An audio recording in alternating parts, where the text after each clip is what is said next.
I'm Aron and I'm from Afghanistan, and I grew up in a Muslim family. I knew that Muhammad married Aisha when she was just a child, but my excuse was like, it happened thousands of years ago. I loved God and I wanted to be close to him, so I did everything I could as a good Muslim. And then I come across this news article that changed my life. So the news was that this man married off his 9-year-old daughter to his friend who was 40-something. But the problem is that little girl, she died. She starts bleeding on the wedding night. They took her to the hospital. The bleeding doesn't stop, and she dies. I read this news, and my blood is boiling. I'm so furious. How dare this man put the life of that child in danger? What's the difference between me and this guy? He follows Muhammad, and he married the child. I follow the same Muhammad. And I could see the blood of that innocent child in my hands, and I didn't want no part of it. That was the day I stopped.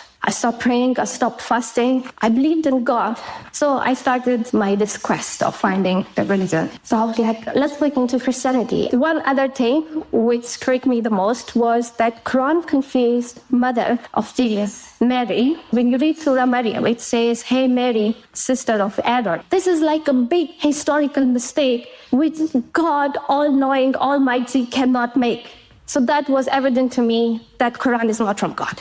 And then I landed on this hadith, which was a turning point for me. The story is 3 men traveled to meet Muhammad and they get sick. And Muhammad sent them to this man, "You will drink the camel's milk and you will feel better." So they did that. But after they felt better, they killed the man. They took his camel, and as they wanted to flee, Muhammad may arrest them and they bring him to Muhammad for judgment. Now I'm reading this and thinking like, what is he gonna do to them? What I read, he says, cut their one leg and 1 foot from opposite side. Put hot iron in their eyes, leave them in a hot spot until they die. I read this and I stood up from my chair. I couldn't sit anymore.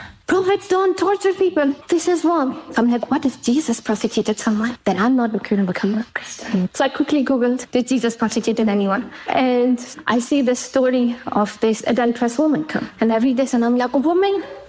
They bring this adulterous woman to Jesus and they tell him, according to law of Moses, we should stone her to death. What does your law say? And Jesus say, whoever of you has not committed any sin in their life should cast the first stone.